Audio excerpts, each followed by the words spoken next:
બહુ દિલથી ભગવાનને પ્રાર્થના કરું કે પ્રભુ મારા ભારત દેશના ખેડૂને દુખી ન થવા દેતા. હા, નહીં કેવળ ભારત દેશના પ્રભુ, વિશ્વ આખાના ખેડૂતને ક્યારેય દુખી ન થવા દેતા પ્રભુ. હું તો તમને બધાને પ્રાર્થના કરું, જો ઝાઝો વરસાદ વરસે, પાણી ભરાઈ જાય એવા સમાચાર આપણને મળે ને, યા તો દુષ્કાળ પડે એવા સમાચાર મળે ને, ત્યારે સૌથી પહેલી પ્રાર્થના ખેડૂત માટે કરજો કે હે ભગવાન, આ દેશનો હળ હાંકનારો મારા દેશનો કિસાન કાયમ સુખી રહેવો જોઈએ. કેમ? આ મારું તમારું પંચ ભૌતિક દેહનું ખોળિયું જો કોઈને કારણ હાલતું હોય ને, તો આ દેશના ખેડૂતની મહેનતના કારણે હાલે છે. બે ને ત્રણ ટાણાનો અનાજનો કટકો કો ખેડૂતના ખેતરમાંથી આવ્યો હોય ને, એ આ ઉદરમાં જાય છે. માટે કાયમ ખેડૂ માટે ભગવાનને પ્રાર્થના કરજો. ઠીક છે, ભગવાન સ્વતંત્ર છે, કરતા હરતા છે, કરતા હશે હારું જ કરતા હશે, પણ મારે મારું કર્તવ્ય અદા કરવું એ ભારત દેશના નાગરિક તરીકે મારી નૈતિક ફરજ બને છે. જય જવાન, જય કિસાન સાહેબ. જય જવાન, જય કિસાન. આ દેશનો ખેડૂત સાહેબ માટીના પેતાળમાંથી મારા તમારા માટે અન્નનો દાણો પકાવીને લઈ આવે છે. હે હરિ, તમે એનું હારું કરજો, હવની ખેતી હારી કરજો પ્રભુ.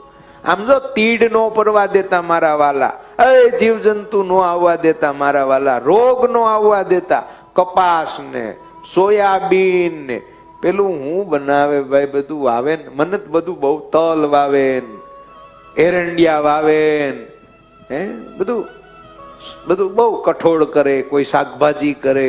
હે મારા નાથ, મારા દેહના આ દેશના ખેડૂનો બેલી બનજે વાલા, તું બેલી બનજે. વાત આવી ને એટલે યાદ આવ્યું. હા, ઘણી વાર અને તમે જો સાહેબ, આ દેશનો ખેડૂ હળ છોડી દે ને, આજે ટ્રેક્ટર કયો ને, ટ્રેક્ટર જો છોડી દે ને ભાઈ, તો આ દેશની ઇકોનોમીને ડાઉન થતા વાર ન લાગે. પોલિટિકલી પંડિતો જે કાંઈ માનતા હોય, મને એને કોઈ લેવા દેવા નથી. હું કોઈ ઇકોનોમીનો બહુ પાવરફુલ વિદ્યાર્થી બી નથી. મને બજેટ કોઈ દી સમજાણું નહીં, રામ જાણે કેદાડ સમજાહે. પણ મને એટલી 100% ખબર છે કે આ દેશનો ખેડૂ હળ કે ટ્રેક્ટર મૂકી દે ને, તો આ દેશના બજેટને ખોરવાતા વાર ન લાગે સાહેબ. આ દેશનો સેન્સર, આ દેશનું ઇકોનોમી જો કોઈ ચલાવતું હોય તો આ દેશના ખેડૂતો ચલાવે છે. એ વાત અલગ છે. એનું ત્યાગ હશે, એનું સમર્પણ હશે કે બધું જે કરતો હોવા છતાંય એ મધ્યમનો મધ્યમ રહ્યો, કોઈ દિવસ એસીમાં હૂતો નહીં સાહેબ. એ બધો પછી રાજકારણનો વિષય છે, આપણે એમાં જવું નહીં.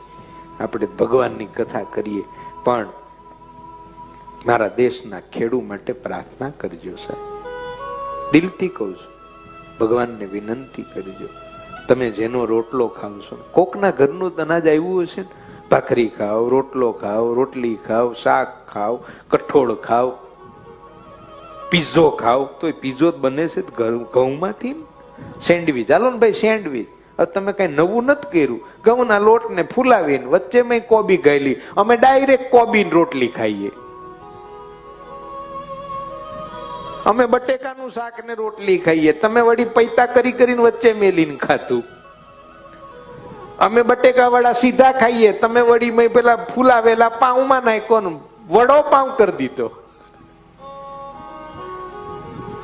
પણ ખાવશો તો અનાજનો દાણો ને, પ્લાસ્ટિક તો નહીં. તો ખેડૂત માટે